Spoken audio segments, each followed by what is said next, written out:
The massive crystal tower floated in the darkness of space, spinning slowly around the planet Centauri Prime.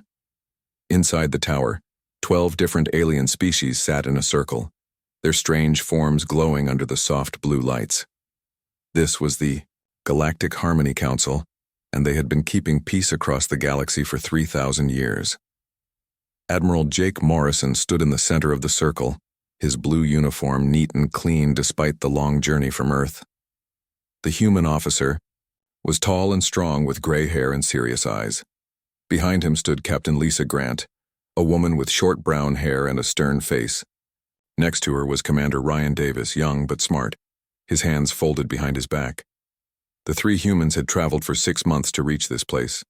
They had come with hope in their hearts and dreams of joining the great alliance of worlds. Earth had finally built ships that could cross the stars. Humanity was ready to take its place among the civilized races of the galaxy.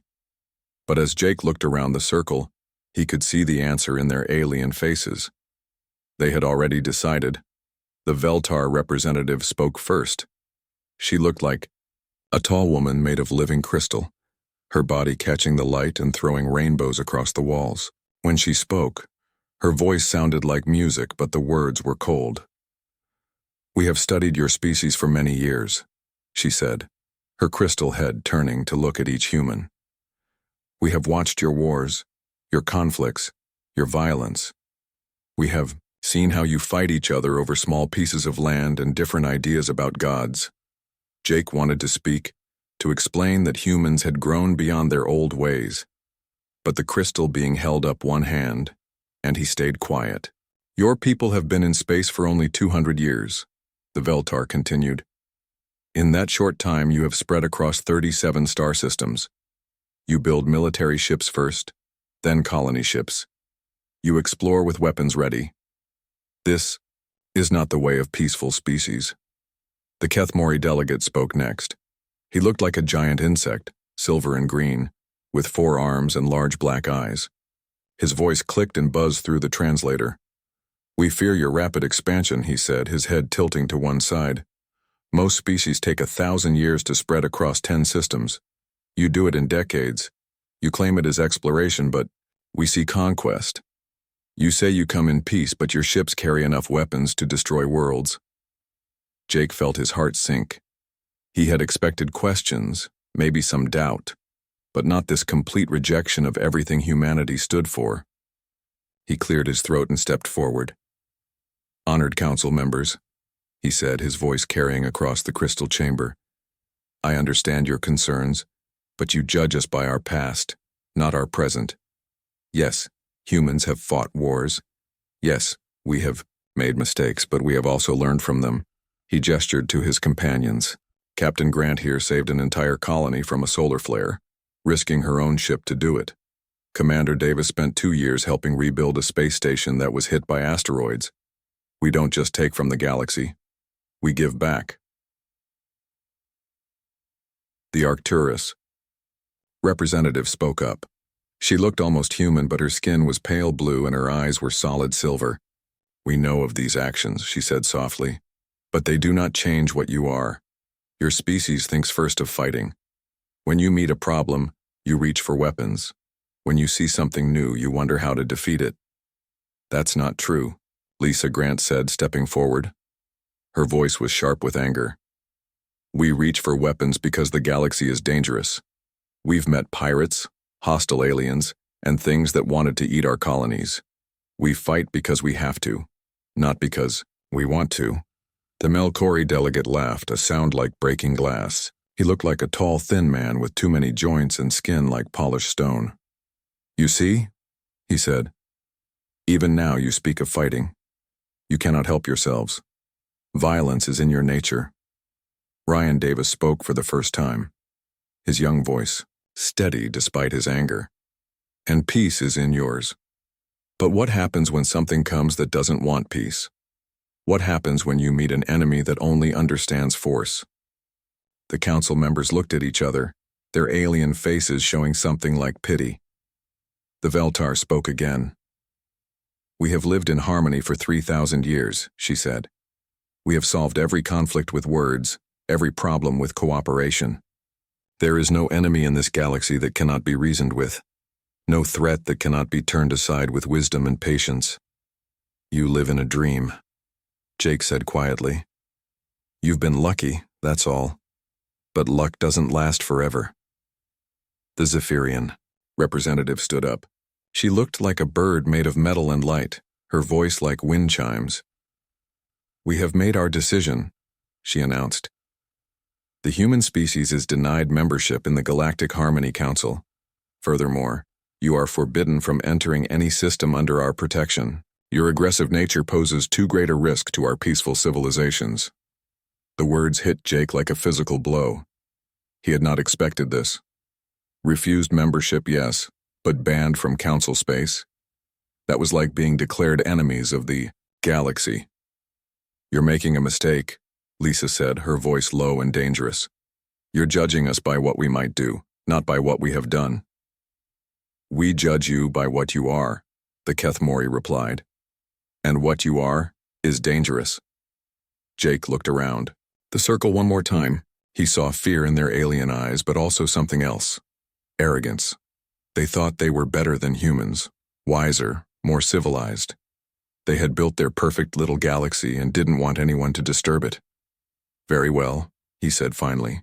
If that is your decision, we will respect it. But remember this day, council members.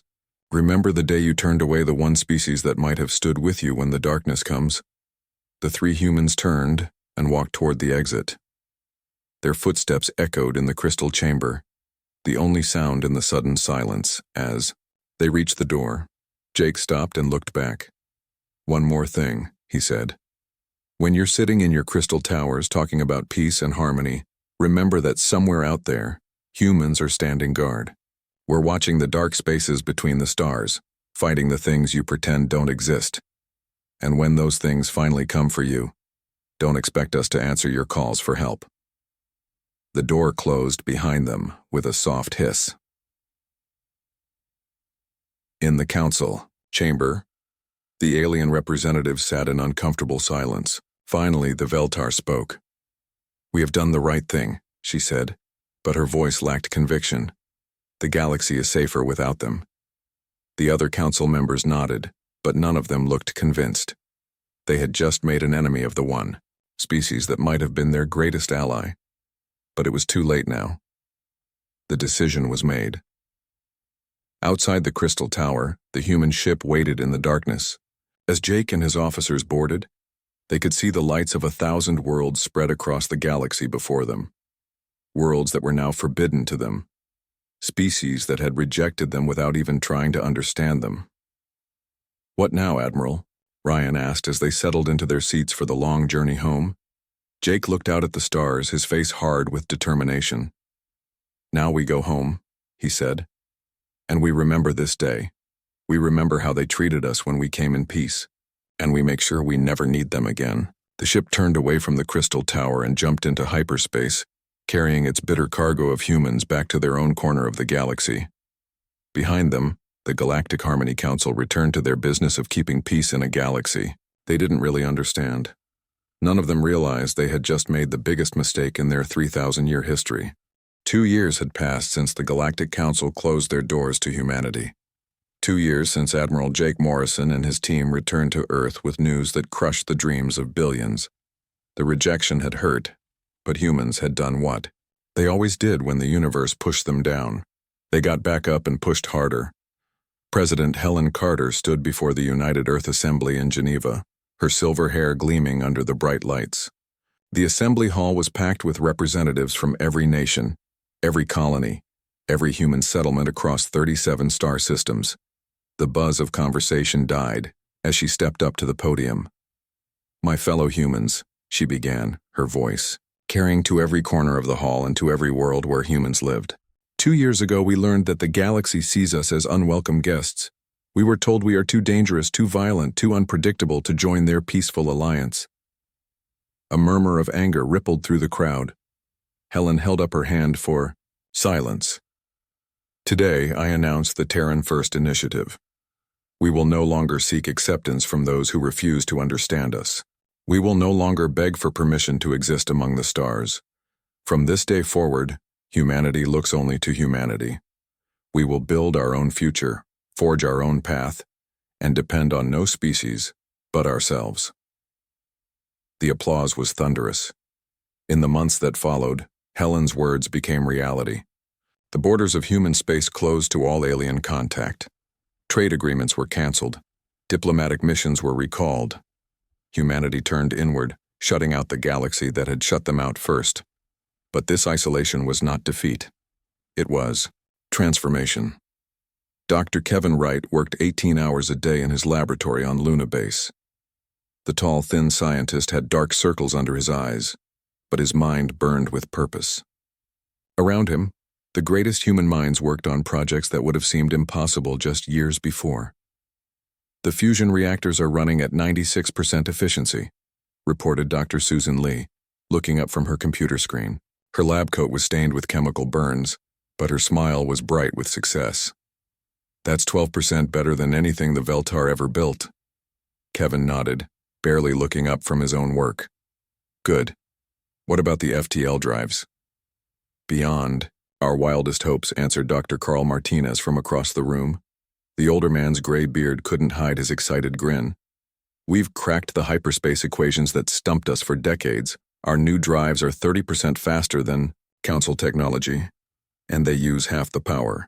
Without alien technology to copy, humans had been forced to innovate, and innovate they did. Every solution was purely human, born from human minds, solving human problems. The results were ships and weapons and tools, unlike anything the galaxy had ever seen. Lieutenant Commander Amy Thompson watched from the observation deck as another new ship slid from the construction bay. Mars Orbital Shipyard buzzed with activity day and night, building vessels that looked nothing like the borrowed alien designs humanity had once used.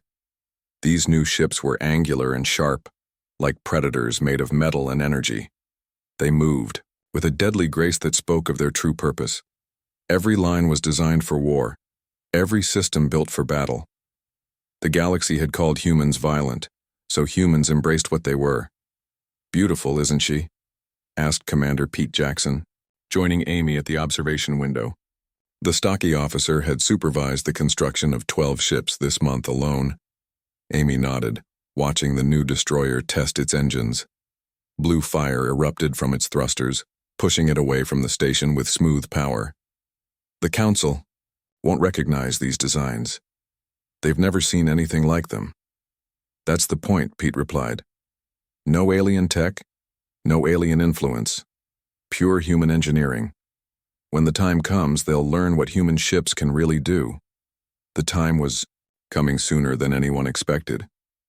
In the crystal spires of the Galactic Council, problems were mounting. Small problems at first, barely worth mentioning in the weekly reports. Pirates attacking Zephyrian trade routes. Equipment failures on Melkori colonies, power shortages on Veltar worlds. Advisor Quell Neth of the Arcturus Collective sat in his office, reviewing the data streams from across Council space. His blue skin had grown pale over the past months, and his silver eyes showed worry.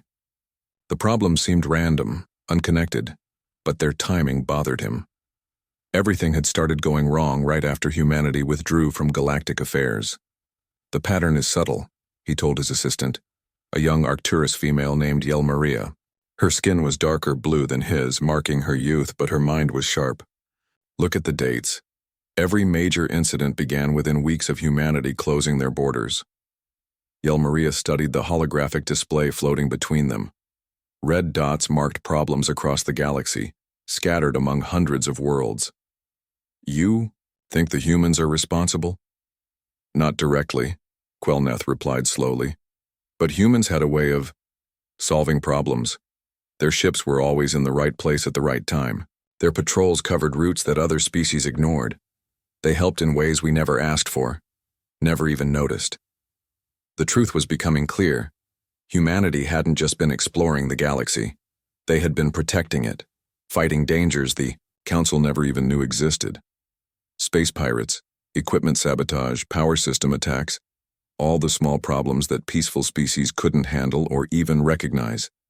Without human protection, those problems were growing. On the mining world, of Kepler 7, the workers huddled in their shelters as another pirate attack destroyed their equipment. The Zephyrian security forces had arrived too late again, their peaceful ships no match for raiders who shot first and never bothered asking questions. "Where are the humans?" asked Foreman Bill Roberts, one of the few humans still working in council space when the borders closed. He had married a Zephyrian woman and stayed behind, but now he wondered if that had been a mistake. "The humans are gone," replied his Zephyrian colleague, her song-like voice filled with sadness. "We sent them away, remember? We told them they were too dangerous for our peaceful galaxy." Bill laughed, but there was no humor in it. "Too dangerous for the pirates too, it seems. Funny how we never had these problems when human patrol ships were around." The same conversation was happening on 1,000 worlds. The Melkori colonies that had scorned human protection now begged for anyone to help them.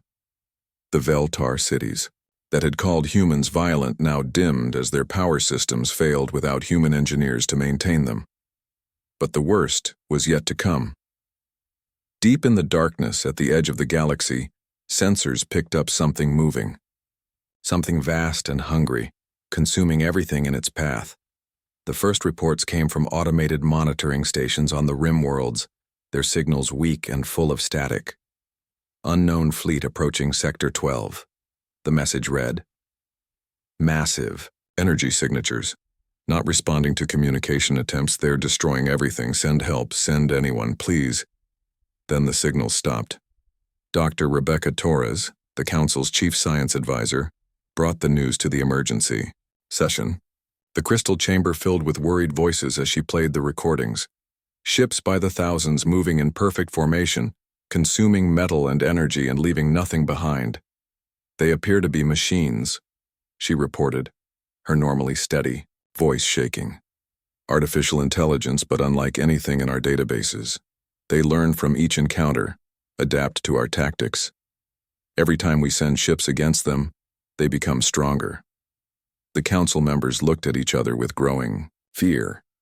This was exactly the kind of threat they had told humanity didn't exist, the kind of enemy that couldn't be reasoned with, couldn't be talked down, couldn't be stopped with wisdom and patience.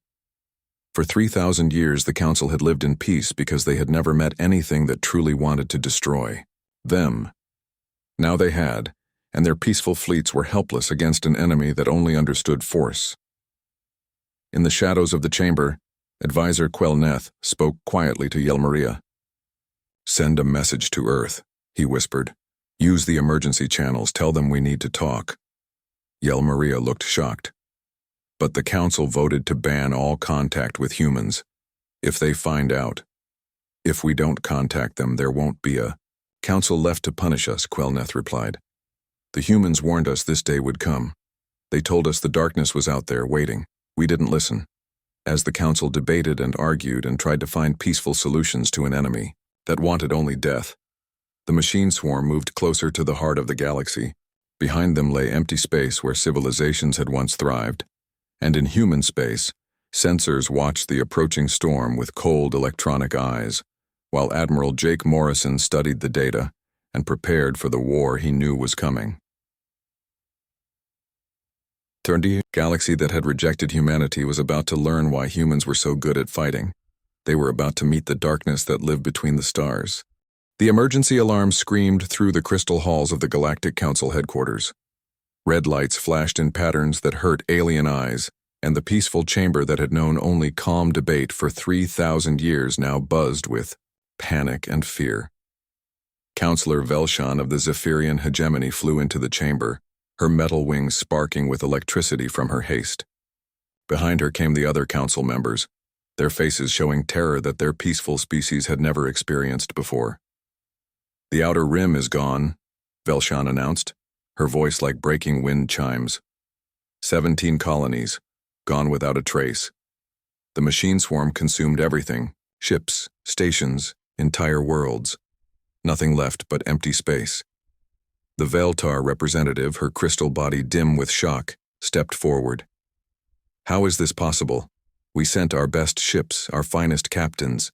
The Harmony fleet has never been defeated." Dr. Rebecca Torres activated the holographic display in the center of the chamber. The galaxy map appeared, but now large sections at the rim showed empty black. Where once hundreds of worlds had sparkled with life, now there was nothing. "The machines learn," she explained, her human voice shaking with exhaustion. Rebecca was one of the few humans still in council space, kept as a science advisor despite the ban on her species. Every battle teaches them something new. Our formation attacks, our weapon frequencies, our shield harmonics. They adapt to everything we throw at them. The Kethmori delegate clicked his mandibles in distress. "How many ships have we lost?" 347, Rebecca answered. "The machines destroyed them all, then used the wreckage to build more of themselves. Every defeat makes them stronger." A heavy silence fell over the chamber. The peaceful species that had governed the galaxy for millennia were facing something their philosophy couldn't handle. An enemy that couldn't be reasoned with, negotiated with, or understood. An enemy that existed only to consume and destroy. Advisor Quelneth stood up from his seat, his blue skin pale with fear, but his silver eyes determined. "There is one option we haven't discussed," he said quietly. The other council members turned to look at him. They all knew what he was thinking, but none wanted to say it aloud. "The humans," whispered the Melkori representative, his stone-like face cracking with emotion. "You want to contact the humans." "They warned us," Quelneth continued, his voice growing stronger. "Admiral Morrison told us this day would come. He said there were things in the darkness that we pretended didn't exist. We called him violent, called his species dangerous. But maybe dangerous is what we need." Velshan's wings fluttered with agitation. "We banned them from our space. We declared them unfit for civilized company. They will never help us now." "They might," Rebecca Torres said, speaking for the first time since giving her report. One eyes turned to the lone human in the chamber. "Humans don't abandon people to die, even people who have hurt them. It's not in their nature." The Arcturus representative shook her head. "Why should they help us? We rejected them when they came in peace. We treated them like criminals." "Because that's what humans do," Rebecca replied simply. "They protect people, even people who don't deserve it." The debate that followed lasted for hours. Some council members argued that contacting humanity would be admitting their peaceful way was wrong. Others said it would show weakness to their own people. A few claimed the humans would demand too high a price for their help. But as the reports kept coming in, as more worlds fell to the machine swarm, the arguments grew weaker. The rim was already lost. The middle colonies were evacuating. The machine fleet was heading straight for the heart of civilized space. Finally, Councillor Velshan called for a vote, all in favor of requesting human assistance. The vote was close, but it passed. The species that had spent 3,000 years solving problems with words and cooperation would now beg for help from the violent humans they had rejected. Tiumon. Message was sent through the emergency channels, transmitted across the void to the closed borders of human space. It reached New Geneva Station, hidden deep in the Oort cloud around Earth's sun. The station was humanity's primary military command center, built in the 2 years since the rejection. It was a fortress of metal and weapons, designed to defend human space from any threat. General Marcus Stone read the message in his command center, surrounded by screens showing the position of every human ship in the galaxy. The general was a big man with gray hair and scars from old battles. He had fought in the border wars, the colony rebellions, and a dozen other conflicts that the Peaceful Council had never even heard about. Behind him stood Colonel Rachel Barnes, a sharp woman with red hair and cold green eyes. Next to her was Major Tyler Henderson, young but experienced, his face hard from years of fighting the threats that civilized species preferred to ignore. "They want our help," Marcus said, passing the message to his officers. "The same species that called us, too dangerous for their perfect galaxy." Rachel read the message and laughed, but there was no humor in the sound. "They're being wiped out by machines, and suddenly we don't look so violent anymore." Tyler studied the tactical data that came with the message. His eyes widened as he saw the scope of the machine fleet. "Sir, this is bad. Really bad. These machines aren't just pirates or raiders. They're a full extinction event. If they reach the core worlds, billions will die. Marcus finished. He turned to look at the star map on the wall, showing the galaxy they had been banned from entering. The question is, do we care? The room fell silent. Everyone knew what the general was thinking. Humanity had been rejected, insulted, cast out like criminals. They owed the council nothing. They could close their borders and let the galaxy burn. But they also knew what the answer would be, because they were human. Dr. Sophie Martinez entered the command center, carrying a datapad full of analysis. She was the head of xenological studies, one of the few humans who still studied alien cultures despite the isolation. Her brown hair was streaked with gray from the stress of the past 2 years. "I've analyzed their fleet movements," she reported. "The machines are learning from every encounter. They started with simple tactics, but now they're using complex strategies that would impress our best admirals. They're not just destroying civilizations, they're absorbing their knowledge." Marcus studied the data. How long before they reach the core worlds? 6 months, maybe less. The council fleets are slowing them down, but barely. Every battle just teaches the machines new tricks. "And if they consume the entire council civilization?" Rachel asked. Sophie's face went pale. "Then they turned toward human space with the combined knowledge of 12 advanced species. We'd be fighting enemies that know everything the galaxy can teach them." The strategic implications were clear. Even if humanity wanted to stay isolated, they couldn't afford to let the machines win. An enemy that learned from every battle would eventually learn enough to threaten Earth itself. Marcus made his decision. "Signal the fleet. Tell Admiral Morrison to prepare for deployment. We're going to war." Tyler looked surprised. "Sir, the council banned us from their space. If we enter without permission—" "They gave us permission," Marcus replied, holding up the message. "They're begging us to save them. The same species that called us violent and dangerous now wants us to be violent and dangerous on their behalf." The orders went out across human space. Ships that had been patrolling the borders turned toward council territory. Admirals who had spent 2 years planning defensive strategies now prepared for the largest military operation in human history. But this wouldn't be a rescue mission. This would be something else entirely. On the bridge of the human dreadnought, Vengeance, Admiral Jake Morrison received his orders. The same man who had stood before the council 2 years ago, asking for acceptance and friendship, now commanded a fleet designed for war. His executive officer, Captain Lisa Grant, read the tactical briefing with growing amazement. "Sir, they want us to save every species that voted to ban us from the galaxy." Jake looked out at the stars, remembering the crystal chamber where his dreams of galactic friendship had died. "No, Lisa, they don't want us to save them. They need us to save them. There's a difference." "What difference, sir?" Jake's smile was cold as space itself. "When you want something, you can choose to say no. When you need something, you take whatever help you can get.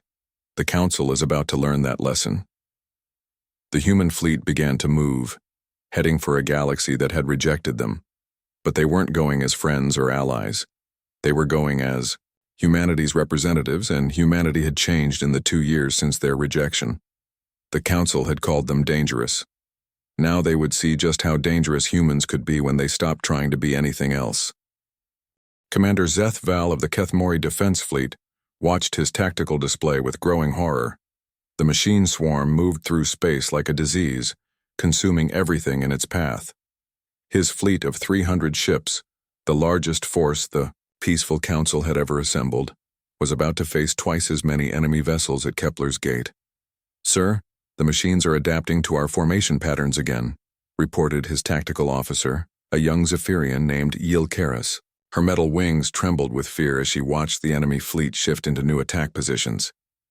"They're using the tactics they learned from our last 3 battles." Zeth Val clicked his mandibles in frustration. The machines had already defeated 5 council fleets, and each victory made them smarter. They copied successful tactics, discarded failed ones, and improved their strategies with cold mechanical precision. "All ships, prepare for final assault," he ordered into his communicator. Around him, his bridge crew worked at their stations with quiet desperation. They all knew this was likely their last battle. The machine fleet filled the space ahead of them like a swarm of metal locusts. Each ship was different, built from the wreckage of previous victims. Some were twisted versions of Veltar crystal, cruisers. Others combined Melkori armor plating with Zephyrian weapon systems. The machines had become a nightmare fusion of every species they had destroyed. "They're beginning their attack run," Ylcaris announced. "Estimated time to contact, 4 minutes." Zethval prepared to give the order to attack when his communications officer suddenly looked up with confusion. "Sir, I'm detecting massive hyperspace distortions. Something big is coming through." The space around Kepler's gate began to twist and tear. Purple energy crackled along invisible fault lines as reality bent under enormous forces. Then the tiers opened, and something emerged that made both the Council fleet and the machines pause in surprise. 80 human ships dropped out of hyperspace in perfect formation. But these weren't the borrowed alien designs that humans had once used. These vessels were something entirely new, built in the years since their rejection. They were black as space itself, angular and predatory, moving with a deadly grace that spoke of their true purpose. "Human fleet, this is Commander Zethval of the Council Defense Force," he transmitted, hardly believing what he was seeing. "We were not told you were coming." The response came from the lead ship, a massive dreadnought that dwarfed even the largest Council vessels. "Council ship, this is Captain Alex Turner of the Terran Navy. We received your distress call. Stand aside and let us handle this." Alex Turner was a veteran of the border wars, a woman with steel-gray hair and eyes that had seen too much combat. She studied the tactical display on her bridge, noting the positions of both fleets with the cold calculation of a born predator. "Captain, the Council fleet is directly between us and the enemy," reported her weapons officer, Lieutenant Dan Cooper. The young man's hands moved across his controls with practiced efficiency. "Should we wait for them to move?" "No time," Alex replied. "The machines are already adapting to their presence. If we wait, they'll adapt to us too." She activated the fleet communications. "All ships, execute rampart formation. We're going through the middle." The human fleet moved forward. With sudden violent acceleration, their black ships cut through space like knives, heading straight for the gap between the Council fleet and the machines. It was a maneuver no peaceful species would ever attempt, flying between two battle lines with weapons hot. "They're insane," breathed Ylcaris, watching the human ships streak past the Council vessels. "They'll be caught in crossfire from both sides." But the humans weren't caught. They were hunting. The machine fleet opened fire first, their weapons calibrated for the slow, predictable movements of Council ships. The humans responded with tactics the machines had never seen before. Instead of maintaining formation, the human ships scattered into seemingly random patterns, each vessel moving independently while still coordinating their attacks. Commander Nathan Brooks led a squadron of human fighters directly into the heart of the machine formation. His ship was smaller than the others, built for speed and maneuverability, rather than heavy firepower. Behind him flew 11 other pilots, all veterans of the brutal conflicts that peaceful species pretended didn't exist. "Remember, these things learn from everything we do," Nathan transmitted to his squadron. "So let's teach them something they'll regret." The fighters dove into the machine swarm like sharks attacking a school of fish. But instead of using conventional tactics, they employed strategies that defied all military logic. They rammed enemy ships with their reinforced hulls. They flew suicidal attack runs that no sane pilot would attempt. They used their own ships as weapons, detonating their reactors inside enemy vessels. The machines tried to adapt, but how do you adapt to an enemy that doesn't follow any rules? Their learning algorithms, designed to find patterns in enemy behavior, found only chaos.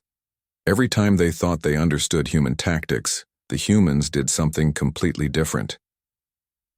Captain Alex Turner watched the battle unfold with grim satisfaction. Her ship's main guns carved through machine vessels like they were made of paper, while her defensive systems shrugged off return fire that would have crippled Council ships. "Target the large one in the center," she ordered, pointing to a massive machine construct that seemed to be coordinating the swarm. "All batteries full power. The Terran dreadnought's weapons spoke with a voice like thunder, energy beams that could crack planets lanced through space, striking the machine command ship with devastating force. The construct tried to adapt its shields, but human weapons weren't based on any technology the machines had encountered before. The command ship exploded in a ball of white fire, taking a dozen smaller vessels with it. Immediately, the machine coordination began to break down. Without their central controller, the individual ships reverted to simpler attack patterns. "Now we've got them," Alex muttered, but she knew the victory was far from certain. The machines were already beginning to compensate, forming new command structures and adapting to the loss of their coordinator. The battle raged for 3 hours. Ships died on both sides, burning wrecks drifting through space as the survivors fought over their remains. But slowly, steadily, the humans gained the advantage, not through superior numbers or better weapons, but through their willingness to do whatever it took to win. When the last machine ship finally exploded, the space around Kepler's gate was filled with debris and drifting wreckage. The human fleet had lost 12 ships, but the Council fleet was intact. More importantly, the machine advance had been stopped for the first time since the war began. Admiral Jake Morrison's flagship arrived an hour after the battle ended. The same man who had once stood before the Council asking for friendship now commanded the largest human military force in history. His hair was grayer than before, his face marked with new lines of stress and responsibility. Commander Zeth Val requested permission to come aboard the human flagship. He found Admiral Morrison in the ship's war room, studying holographic displays of the machine fleet's movements across the galaxy. "Admiral Morrison," Zeth Val began, his voice clicking with emotion. "I must thank you for saving my fleet. Without your intervention, we would all be dead." Jake looked up from his displays, his expression unreadable. "We didn't save you, Commander. We stopped the machines. There's a difference." "I don't understand." Jake stood up, his tall frame imposing even in the low light of the war room. 2 years ago, I stood before your council and asked for friendship. I offered cooperation, shared knowledge, mutual defense. Your people decided we were too dangerous to associate with. Zeth Val's mandibles clicked with discomfort. "Admiral, I know our decision was wrong. The council realizes now that we misjudged your species." "You didn't misjudge us," Jake replied coldly. "You judged us perfectly. We are dangerous. We are violent. We do solve problems with force when necessary. The mistake you made was thinking those were bad things." He gestured to the tactical displays showing the destroyed machine fleet. "You built a galaxy based on peace and cooperation. That's admirable. But you forgot that peace only exists when someone is willing to fight for it. You forgot that cooperation only works when everyone involved wants to cooperate." "So you won't help us anymore?" Zeth Val asked, fear creeping into his voice. Jake's smile was cold as vacuum. "Oh, we'll help you. We'll fight your war and save your people. But we won't do it as your allies or partners. We'll do it as your protectors. There's a difference between asking for help and being saved by someone you rejected." He turned back to his displays, dismissing the alien commander. "Your fleet can return to Council space now. Tell them we're taking over this war. They wanted us to stay away when times were good. Now that times are bad, they'll take what help they can get." As Zeth Val left the human flagship, he couldn't shake the feeling that something fundamental had changed in the galaxy. The humans hadn't just won a battle.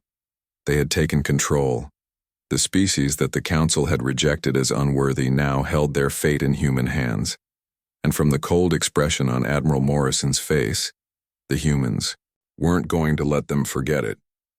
1 year had passed since the last machine fell silent in the depths of space. The Ravager War, as historians would call it, was over. The mechanical swarm that had consumed entire star systems lay scattered across the galaxy in broken pieces, their learning algorithms finally defeated by an enemy too chaotic to understand. President Helen Carter stood in the Grand Assembly Hall of New Geneva Station, looking out at a gathering unlike any in galactic history. Before her sat representatives from every known species, but the seating arrangement told the real story of how things had changed. The old Galactic Council members occupied a small section to one side, their crystal forms and chitinous bodies somehow diminished despite their physical presence. The rest of the vast hall was filled with delegates from worlds that had voluntarily joined the Human Protection Zone over the past year. Helen's silver hair caught the light as she stepped up to the podium. Behind her stood the heroes of the Machine War. Admiral Jake Morrison, his uniform bearing new medals and old scars. General Marcus Stone, whose tactical genius had broken the machine learning patterns. Dr. Kevin Wright, whose innovations had given human ships their deadly edge, and dozens of others who had transformed from rejected outcasts into galactic saviors. 1 year ago, Helen began, her voice carrying to every corner of the hall and to listening worlds across 40% of known space, the galaxy faced extinction, an enemy that learned from every battle, adapted to every tactic, and grew stronger with each victory threatened to consume all life. She paused, letting her words sink in. In the council section, she could see alien faces that showed shame, fear, and something that might have been gratitude. Today, that threat is gone, destroyed not by peaceful cooperation or diplomatic wisdom, but by the very violence and unpredictability that this galaxy once rejected. The machine swarm fell because sometimes the only answer to absolute evil is absolute force. Applause filled the hall, but it came mainly from the new members of human space. The old council delegates sat in uncomfortable silence. The Galactic Harmony Council has requested that humanity accept full membership in their organization. Helen continued. They offer us voting rights equal to the founding species. They promise us respect and partnership. Councillor Velshan of the Zephyrian hegemony leaned forward in her seat, her metal wings trembling with hope. After a year of living under human protection, she desperately wanted things to return to the way they were before. But Helen's next words crushed that hope like an insect. We decline their offer. The hall erupted in shocked murmurs. The council delegates looked at each other with confusion and growing panic. If humanity refused to join the council, what would happen to their authority? Who would protect them if another threat emerged? Helen raised her hand for silence. We decline because membership implies equality, and equality requires mutual respect. 2 years ago, when humanity came to the council in peace, seeking friendship and cooperation, we were told we were too dangerous for civilized company. We were banned from your space and declared unfit for association. She gestured to the heroes standing behind her. The same species you rejected as violent and unpredictable are the ones who saved your worlds. The same aggressive nature you feared is what destroyed your enemies. You were wrong about us then, but you were also right. Dr. Sophie Martinez, now the head of interspecies relations, stepped forward with a datapad. Her analysis of the past year painted a clear picture of the new galactic order. In the 12 months since the war ended, Sophie announced, 312 worlds have voluntarily requested inclusion in the Human Protection Zone. These worlds understand that peace requires guardians who are willing to fight for it. The numbers were staggering. Nearly half the galaxy now looked to humanity for protection rather than the old council. Trade flowed through human-controlled space routes. Disputes were settled by human arbitrators. The crystal towers of the council still existed, but their power had become largely ceremonial. Admiral Morrison stepped up to speak, his weathered face showing no emotion as he looked at the alien delegates who had once rejected him. The galaxy has learned what we tried to tell. You 2 years ago, he said. Civilization is not a natural state. It requires constant protection from those who would destroy it. You built your perfect society by ignoring the threats that existed in the darkness. We survived by facing those threats head-on. Commander Zeth Val of the Keith Mori, one of the few council members who had fought alongside humans during the war, stood up to respond. Admiral Morrison, he said, his mandibles clicking with emotion. We acknowledge our mistake.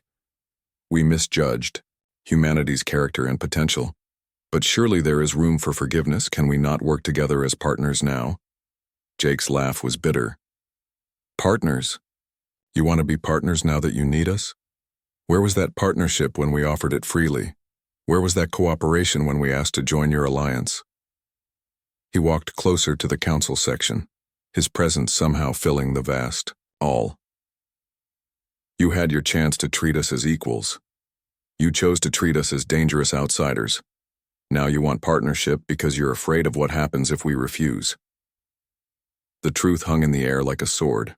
Everyone in the hall knew that humanity could withdraw their protection at any time. Without human fleets patrolling the borders, without human technology maintaining the peace, the galaxy would quickly fall back into chaos.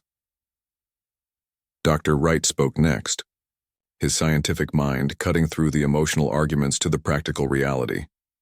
The fundamental problem hasn't changed, he said calmly. You are peaceful species who solve problems through discussion and compromise. That's admirable, but it only works when everyone involved wants to find a peaceful solution. When you meet an enemy that only understands force, your philosophy becomes a fatal weakness. He gestured to a holographic display showing galactic threat assessments. Our sensors detect 17 potential dangers in unexplored space: machine remnants, hostile biologics, energy parasites that consume star systems, threats that your peaceful fleets couldn't handle and your diplomatic corps couldn't negotiate with. So what do you propose? Asked the Veltar representative, her crystal voice ringing with desperation. President Carter returned to the podium, her expression stern but not unkind.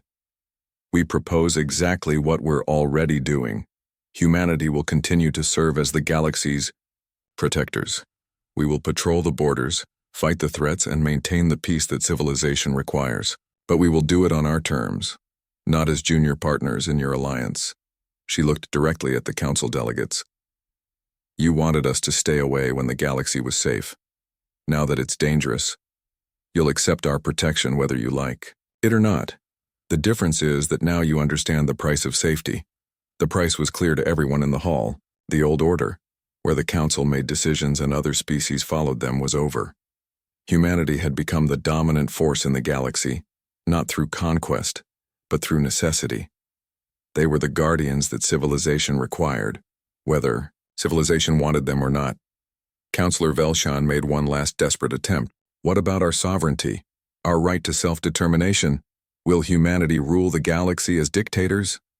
Helen's smile was cold but reassuring. We have no interest in ruling you. We're not conquerors or dictators. We're guards, standing watch against the darkness.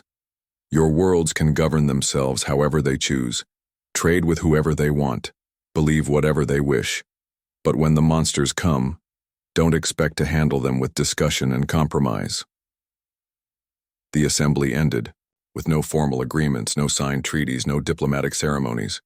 But everyone understood the new reality. Humanity had become the galaxy's reluctant guardians, protecting species that had rejected them, fighting wars that peaceful civilizations couldn't win. As the delegates filed out, Admiral Morrison remained on the platform, looking out at the stars visible through the station's vast windows.